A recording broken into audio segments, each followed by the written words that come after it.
প্রিয় শিক্ষার্থীবৃন্দ, কেমন আছো তোমরা? আমরা আলোচনা করতেছিলাম ডিফারেন্সিয়েশন। আজকে আমরা ডিফারেন্সিয়েশনের 9B চ্যাপ্টারের একটা ম্যাথস সলভ করব। আজকে আমরা মূল নিয়মে একটা ম্যাথস সলভ করতে যাচ্ছি প্রিয় শিক্ষার্থীবৃন্দ।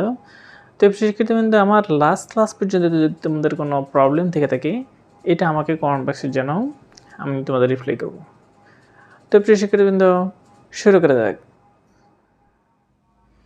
দেখো প্রিয় শিক্ষার্থীবৃন্দ, আমরা আজকে এই ম্যাথসটা সলভ করতে যাব মূল নিয়মী অন্তরজ sec x।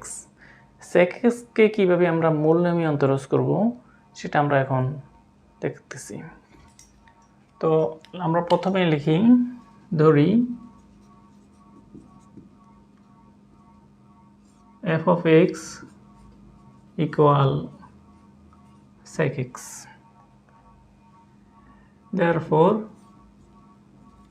f of x plus h equal to কি হবে? sec of x plus h, এটা আসবে। ddx f of x equal limit h tends to 0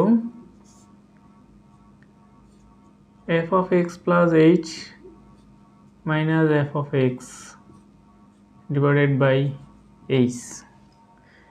এটা হচ্ছে আমাদের ফর্মুলা। এখন এখানে যদি আমরা বসাই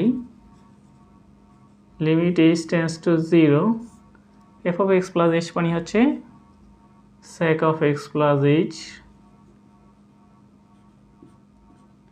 minus f of x মানে হচ্ছে sec x divided by h। এখন দেখো লিমিট h tends to 0, এই এইচটাকে আমরা পাশে দিয়ে নিয়ে আসি 1/h আকারে, আর এই sec x plus h মানে কি 1/cos x plus h, আর sec x মানে হচ্ছে 1/cos x। এইভাবে লিখলাম। এখন আমরা লিমিট h tends to 0 এখানে যদি লসাগু করি তাহলে কি আসে দেখো, cos x plus h cos x। এটা যদি লসাগু করি তাহলে আমাদের কি থাকে, cos x minus cos x plus h, এরকম হচ্ছে।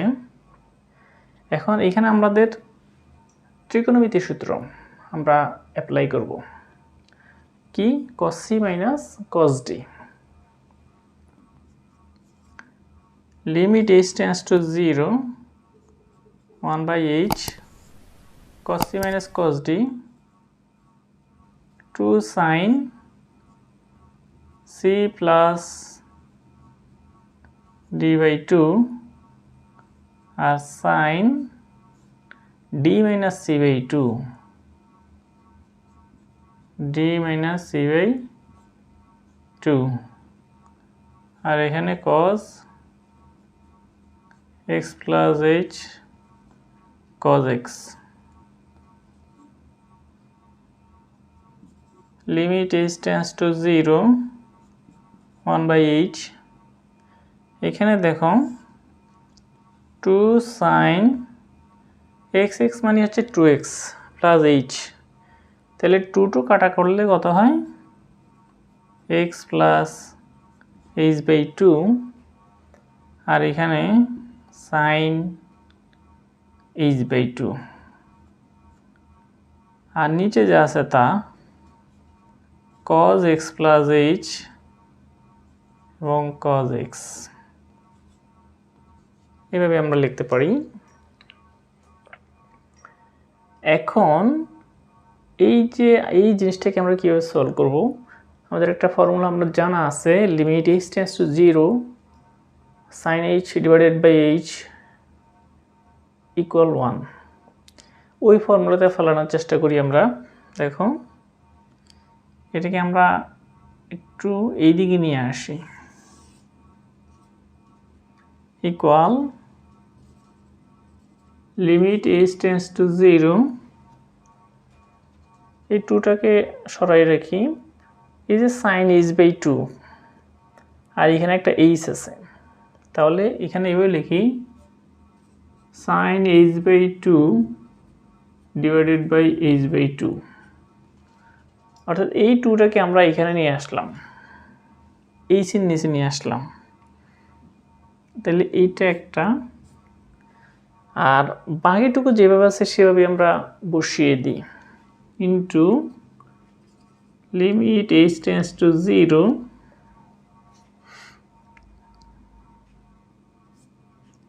উপরে আমাদের সাইন এক্স প্লাস আছে তা লিখি সাইন এক্স প্লাস h/2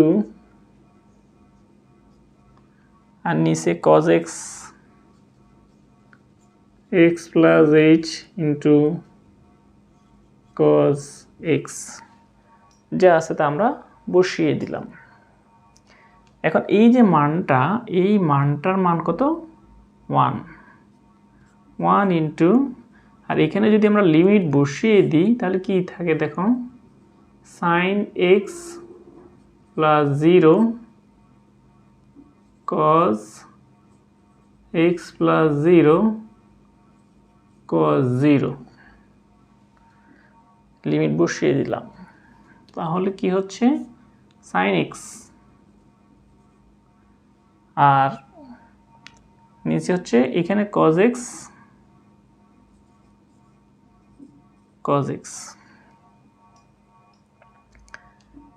তাহলে কি থাকতেছে আমাদের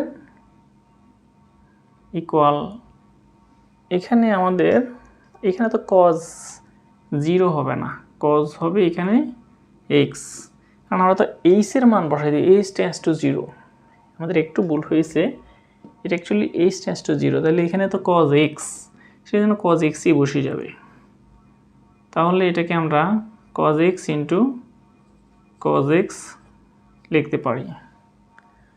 তাহলে এটাকে যদি আমরা একটু সাজিয়ে লিখি 1/cos x আর sin x/cos x, তাহলে কি দাঁড়াচ্ছে sec x আর tan x, এটাই আমাদের রিকোয়ার্ড অ্যান্সার। প্রিয় শিক্ষার্থীবৃন্দ, আজকের ক্লাসটা এতটুকুই। তো এতটুকুর মধ্যে যদি তোমাদের বুঝতে সমস্যা হয় এটা আমাকে জানাও, আমি তোমাদের রিপ্লাই দিব। প্রিয় শিক্ষার্থীবৃন্দ, আমার নতুন নতুন ভিডিওগুলো তোমরা দ্রুত পাওয়ার জন্য আমার চ্যানেলটাকে সাবস্ক্রাইব করে নেবে এবং বন্ধুদের মাধ্যমে শেয়ার করবে, যাতে সবাই এর সুফল ভোগ করতে পারে। তো প্রিয় শিক্ষার্থীবৃন্দ, ধন্যবাদ সবাইকে।